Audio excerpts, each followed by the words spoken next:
Hey YouTube, good day. How's everybody doing? So here we are. We're in between storms, but still in the middle of some weather.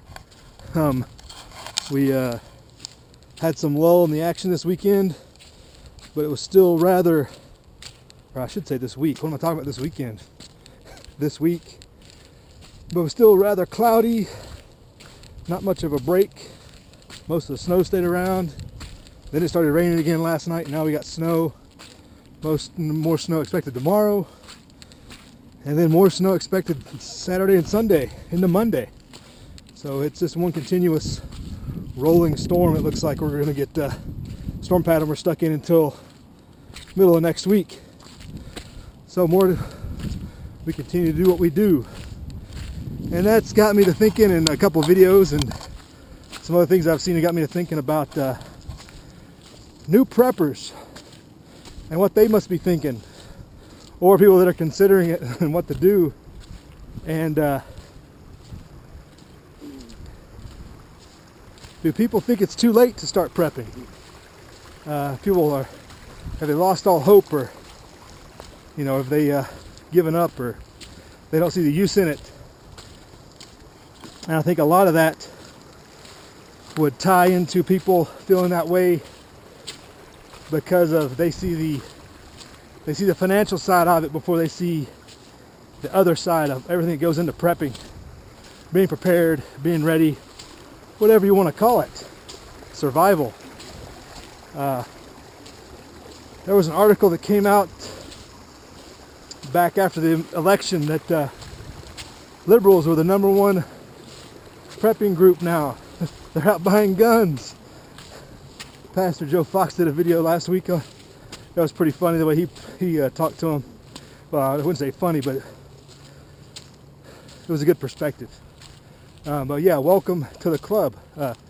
Hopefully quicker people realize that all of us are in this together, and we can hopefully work together, or at least we won't be a burden to each other. At least the better. And been tracking the Prepared Minds progress as a channel and how he's blown up in the last 6 months.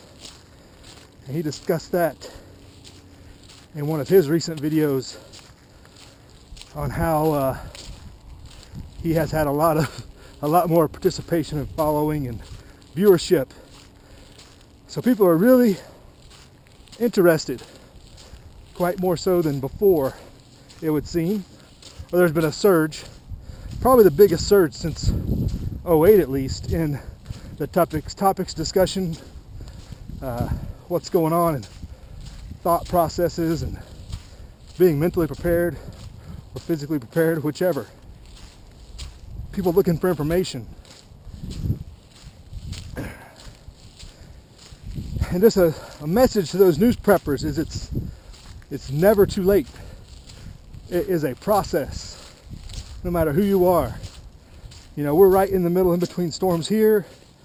I mean, unless you're currently actively, snowed in up at Tahoe with their almost 100 inches of snow they've gotten this month, unless you're currently engaged in dealing with something, you're always in a process. It doesn't have to be financial commitment. I mean, that's a part of it that helps in a lot of respects, but there's always the planning, the learning, the skill development, the other things that so many channels talk about, or channels do and demonstrate. Maybe they don't even call it craft, prepping necessarily. They call it the bushcraft channels. Even the gun channels, to a certain extent, are showing skills and how to improve yourself.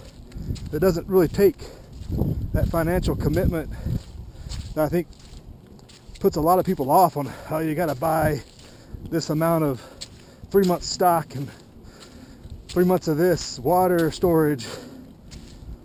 It can cost a lot of money, but that doesn't mean you can't start preparing, being ready. We've talked about this before. What is your most likely threat? Can you mitigate it? What actions can you take? And that's going to be different for everybody. But everybody has to go through that process And if no matter where you live, no matter who you are, you're going to have a list. You're going to be able to make a top 10 list of what your concerns are and what you think you should be ready for. And that's going to be different for everybody. I've talked about mine and the economic collapse as being el numero uno worst case scenario that I anticipate. But everybody has to do their own objective look at it, do some research, obviously taking other people's consideration and their perspectives. But everybody has to be ready for different things, whether it's flooding, tornadoes, the natural side of it, the police state, martial law, you know, all the things that you think could potentially impact you. Start planning for it. Start looking at how you can ease your glide path into that situation and help yourself through it. Yourself, obviously, and your family, those you care about, etc. Because that's why we do it.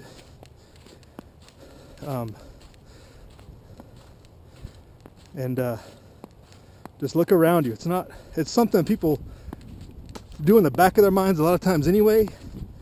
A lot of times people on a daily basis analyzing threats, where it's the daily weather today or the place where you live is high crime, or the things you might deal with on a daily basis you plan and react to.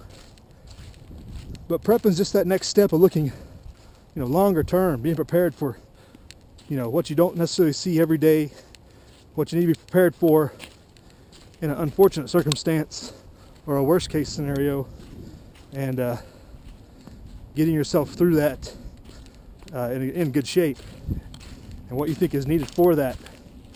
So I would encourage anybody who is looking around at channels on YouTube, and those of you that watch the channel regularly, you know, pass this on, or obviously have your own conversations with people. It's never too late to start. You know, Donald Trump gets elected tomorrow, or I should say inaugurated tomorrow. Doesn't mean it's too late to start. Things could fall apart real quick. But even if stuff is hitting the fan and things are going bad, you can still prepare.